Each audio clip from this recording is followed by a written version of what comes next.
نماز جنازہ، نماز جنازہ کے لیے وضو بھی ضروری ہے۔ نماز جنازہ کے لیے جس طرح ہر نماز کے لیے وضو ضروری ہے، اس طرح نماز جنازہ کے لیے بھی وضو ضروری ہے۔ اس لیے جب بھی نماز جنازہ پڑھنے کے لیے جانا ہے وضو ضرور کرنا ہے۔ آگے سمجھ؟ نماز جنازہ میں سب سے پہلے نیت ہے۔ کیا ہے؟ نیت۔ اگر انسان کی نیت نماز جنازہ پڑھنے کی ہے تو پھر زبان سے کہنے کی ضرورت نہیں ہے۔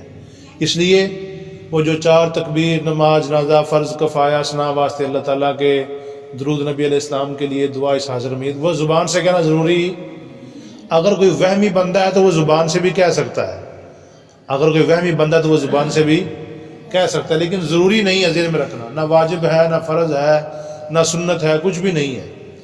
اگر کوئی اس طرح ذہن رکھ کے کہہ لے تو اس میں کوئی حرج بھی نہیں ہے، لیکن ضروری نہیں سمجھنا اس کو۔ اس لیے زبان سے اگر کہنا پڑے تو کیا کہنا ہے، ذہن میں رکھیں، پڑھنا ہے اس کو ہے۔ 4 تکبیر، نماز جنازہ، فرض کفایہ۔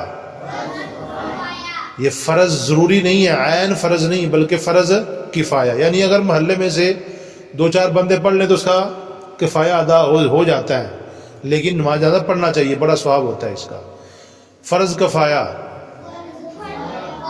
ثنا واسطے اللہ تعالیٰ کے، درود نبی علیہ السلام کے لیے، دعا اس حاضر میت کے لیے۔ اللہ اکبر۔ 4 تکبیریں ہوں گی۔ پہلی تکبیر کے بعد ہاتھ اٹھا کے بس نیچے باندھ لینے ہیں، ہاتھ اٹھا کے باندھ لینے ہیں۔ باندھنے کے بعد پھر یہ ثنا پڑھنی ہے، جو ثنا، اور ثنا کے لیے ذہن میں رکھیں، ثنا کے لیے کوئی یہ لفظ ضروری نہیں ہے، ثنا کے لیے بہت سارے الفاظ حدیث میں ملتے ہیں، بس یہی چونکہ ہمارے ہاں رائج ہیں، یاد کرنا بھی آسان ہے، اس لیے اسی کو یاد کر لیا جائے تو بہتر ہے۔ سبحانک اللہم وبحمدک وتبارک اسمک وتعالی جدک ولا الہ غیرک۔ پھر کہنا ہے اللہ اکبر، لیکن اللہ اکبر کہتے ہوئے پھر ہاتھ نہیں اٹھانے، ہاتھ باندھے رکھنے ہیں۔ پھر ایک اور بات ذہن میں رکھنا، یہ جو ثنا کے اندر وجل ثناؤ کا لفظ آتا ہے یہ بھی جائز ہے، یہ بھی پڑھنا کیا ہے، وجل ثناؤ کا ولا الہ غیرک، یہ بھی جائز ہے، لیکن چونکہ جو ثنا نماز میں پڑھ جاتی ہے وہ یہی ہے عام طور پہ، اس کو نہ بھی پڑھے تو کوئی حرج نہیں ہے، ذہن میں رکھنا۔ آگے سمجھ؟ اس کے بعد ہے درود شریف۔ دوسری تکبیر کے بعد کیا پڑھنی ہے؟ اور درود میں سب سے بہتر درود وہ نماز والا درود، درود ابراہیمی جسے کہا جاتا ہے۔ آگے سمجھ؟ وہ کما صلیت وسلمت وبارکت، وہ یاد کرنا ہی مشکل ہوگا آپ کے لیے، اور ویسے بھی وہ ضروری نہیں ہے۔ سب سے بہتر درود کون سا ہے؟ درود ابراہیمی۔ آگے سمجھ؟ تو درود ابراہیمی ہی آپ نے پڑھنا ہے۔ اللہم صلی علی محمد وعلی آل محمد کما صلیت علی ابراہیم وعلی آل ابراہیم انک حمید مجید۔ اللہم بارک علی محمد وعلی آل محمد کما بارکت علی ابراہیم وعلی آل ابراہیم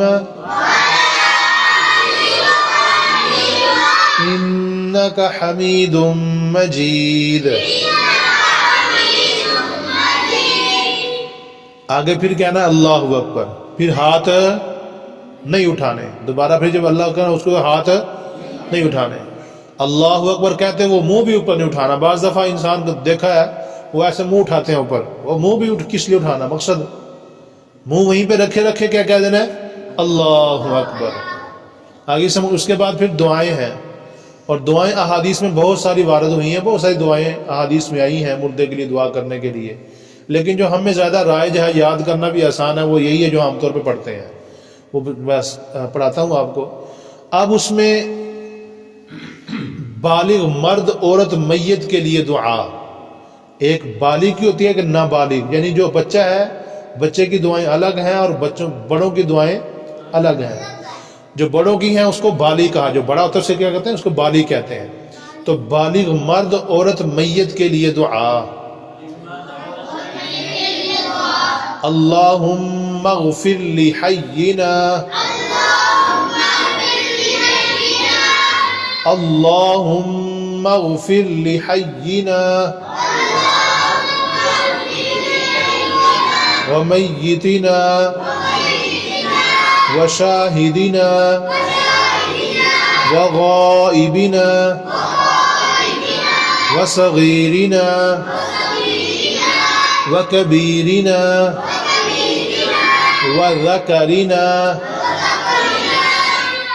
ذکر نہیں کہنا، ذال ہے، وذکرنا وانثانا. اللہم من احییتہ منا فأحیہ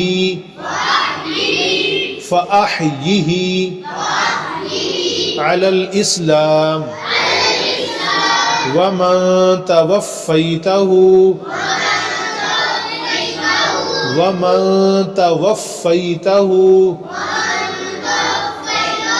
منا فتوفہ